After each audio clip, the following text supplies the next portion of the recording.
안녕하십니까. 은근식의 태스크포스 은근식입니다. KF-21 보라매 전투기가 대한민국 안보의 핵심 전력으로 떠오르고 있습니다. 단순한 국산 전투기 확보를 넘어 대한민국 항공 우주 기술 자립의 상징으로 평가받는 KF-21 개발 사업의 현재까지의 성과에 대해 알아보도록 하겠습니다. 안승범 디펜스타임즈 편집장 나와주셨습니다.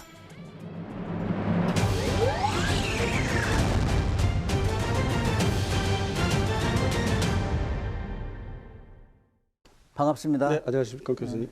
간단히 자기소개 한번 해주실까요? 예, 월간 디펜스타임즈 발행인 안승범입니다.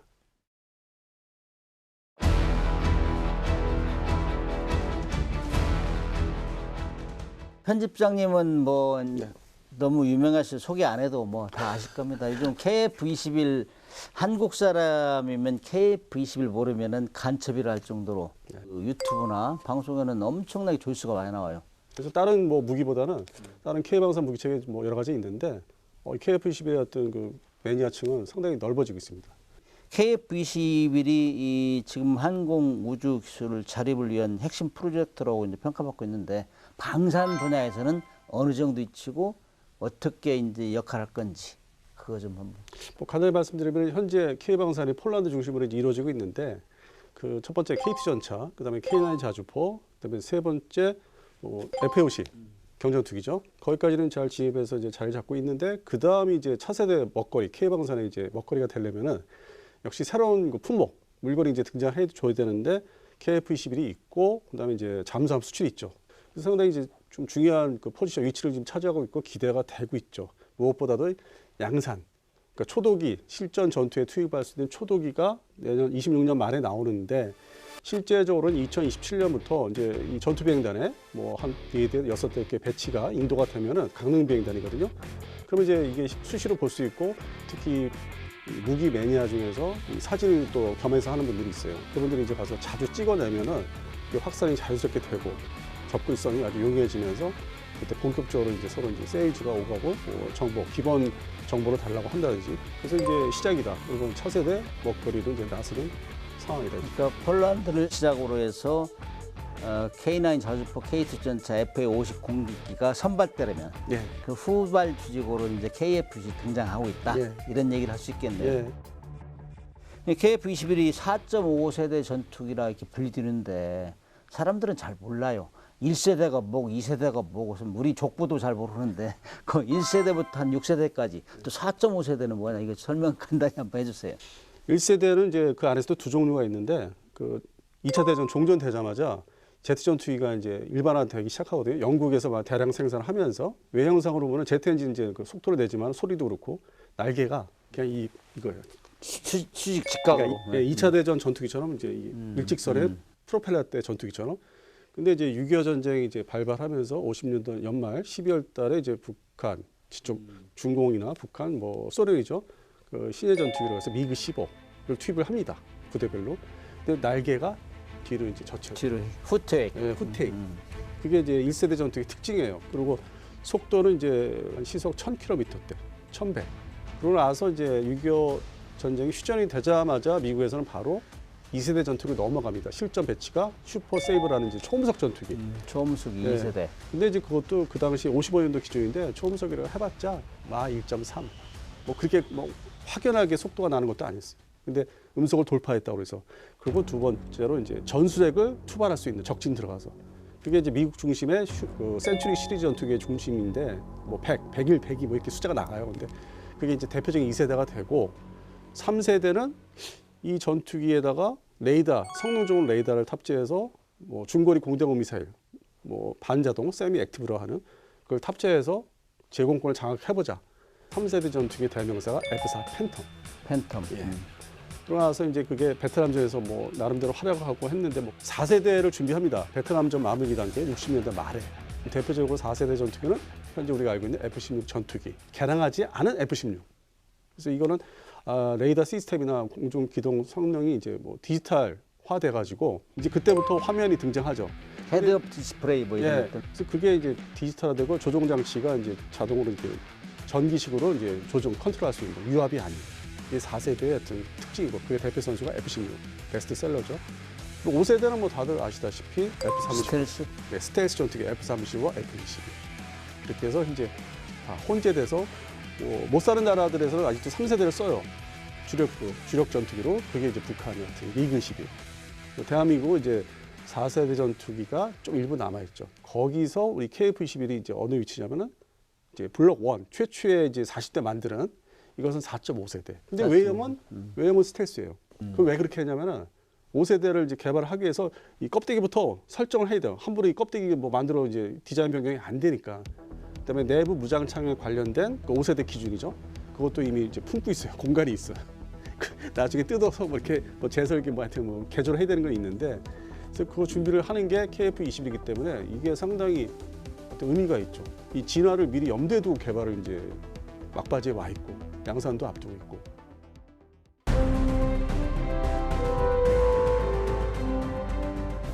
근데 4.5세대라 하지만은 조금 전에 잠깐 언급하셨지만은 KF-21은 주로 비교하는 게 KF-15, F-15K, 그다음에 KF-16 대체하면서 진화될 것이다 이렇게 하는데 그 성능 비교 특징력이 뭐죠?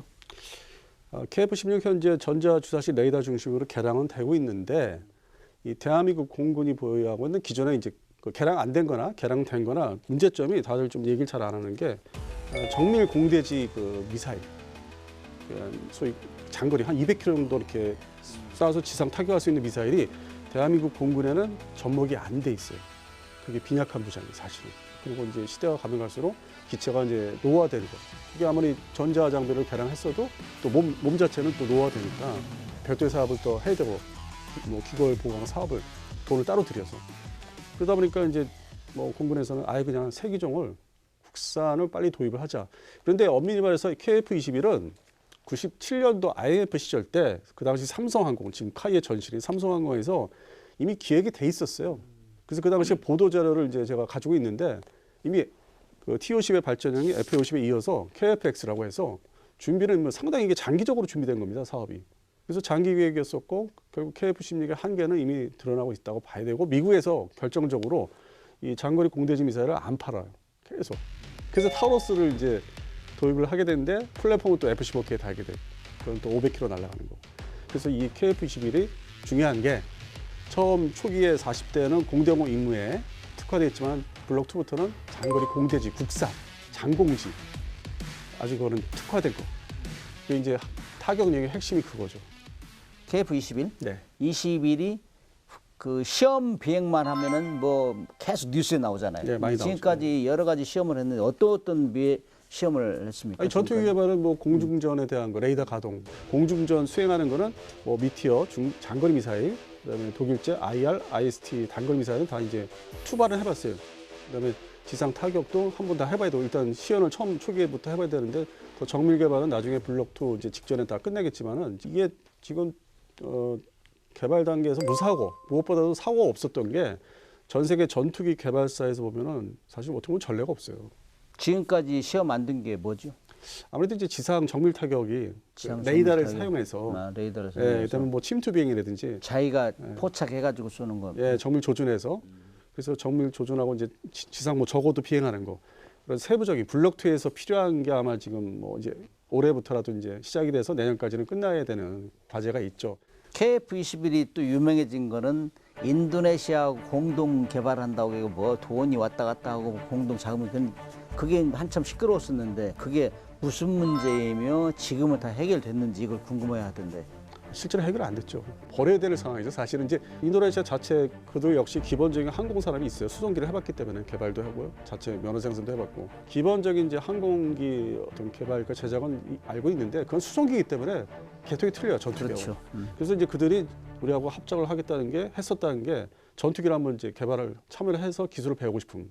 근데 실제로는 돈이 없는 거예요. 한편으로는 KF-21이 이제 개발되는 전투기잖아요. 그 와중에 이제 참여를 했는데 돈 조금씩 내면서 분할해서. 그러니까 그들 입장에서는 못 믿겠다는 거예요. 이 전투기가 제대로 날아다니고 작전 그를 할 수 있을지를 시간을 자기들 여유 있게 보면서 완성이 잘 되면 그때서야 뭐 달려와서 옛날에 미안했다고 하면서 이제 뭐 그때 가서 막 쫓아와서 50대 양산을 하겠다. 그러니까 확인을 하고 싶은 거야. 기술을 빼갔다는 건 또 있었잖아요, 문제. 근데 이제 그것도 좀 뭐 방위사업청이 카이가 아닌 방위사업청 입장에서 인도네시아를 압박을 가하기 위해서 겁을 주기 위해서 돈을 안 내니까. 왜냐하면 실제적으로 카이 그 사촌 공장에 럭키드 마틴의 그 기술 지원 팀들이 있어요. 한 6명이 KF-11을 이제 절충 교육 때문에 설계하는 걸 이렇게 봐주고 마치 뭐 그 선생님처럼 교수처럼 이제 기술을 뭐 빼갔다고 하지만 그 사람들이 본사에 뭐 보고할 거예요. 록히드 마틴이나 미국 국방성이나 국무성이. 그런 일이 없었어요. 그리고 실제 기사는 났습니다. 문제 실제로 털린 거 없다.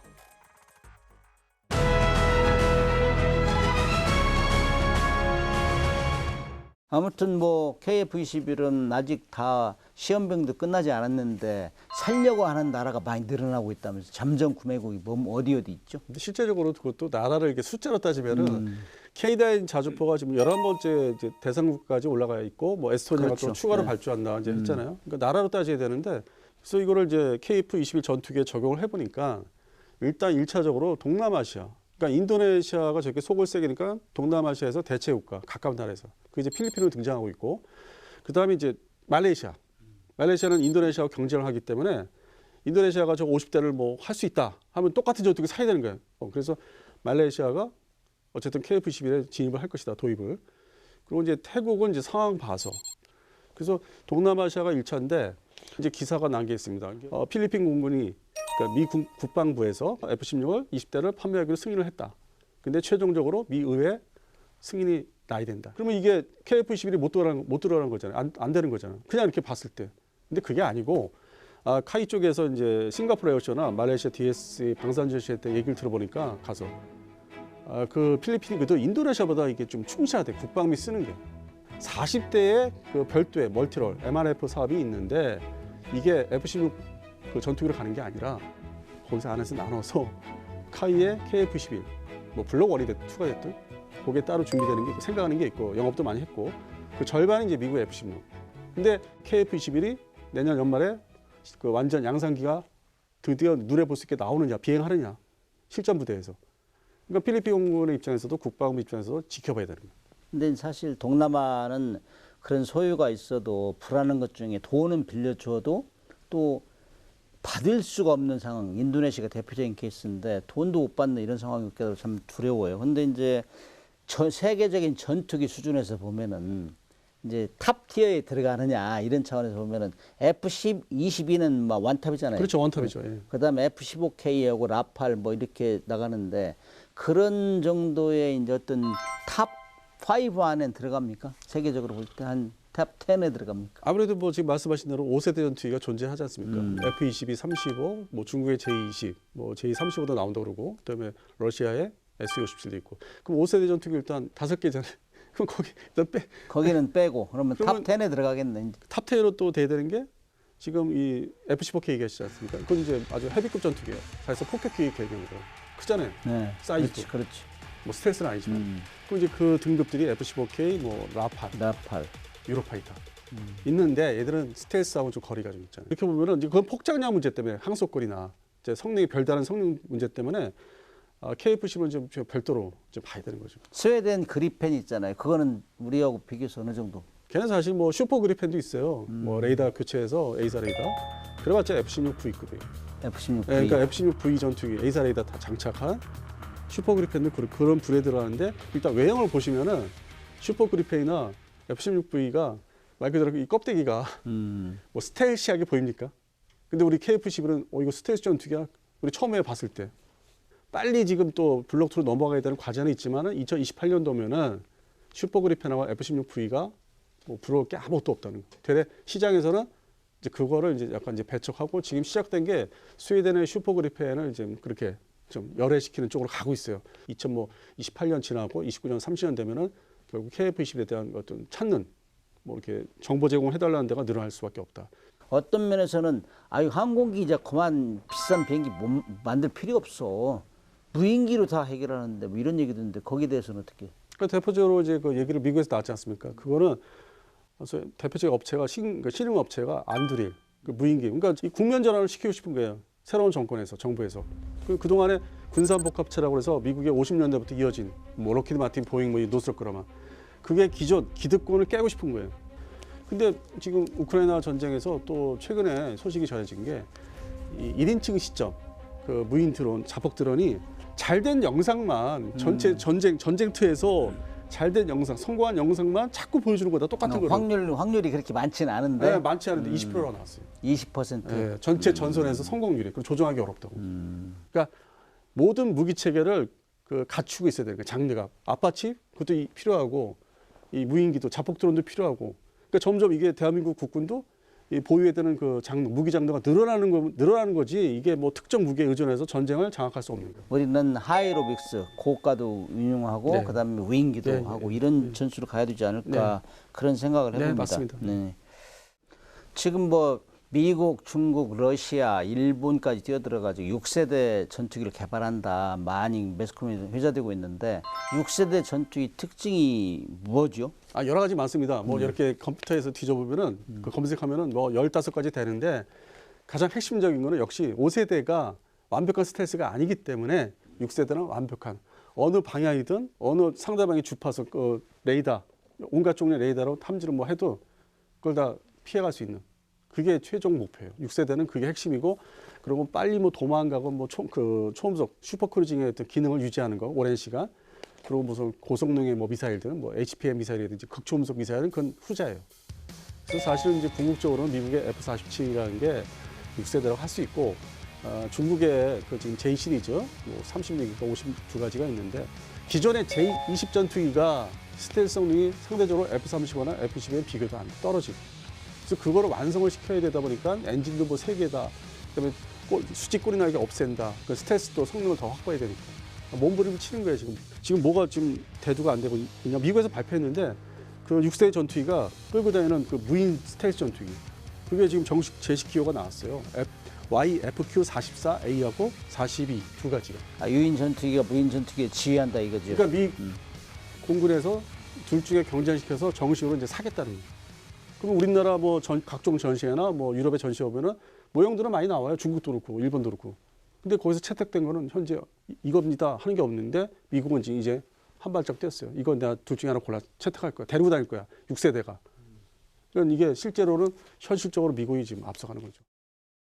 KF-21이 등장하면서 우리 방위산업계에서 그야말로 공군 전력도 이제 수출기를 늘렸다. 해가지고 국민들이 많이 좋아하고 있는데 바쁘신 와중에도 이렇게 나와주셔가지고 우리 공군 여기에 이제 부상을 말씀해 주시고 미래 발전 방향 또 수출 전략까지 말씀해 주셨습니다. 감사합니다. 네, 맞습니다.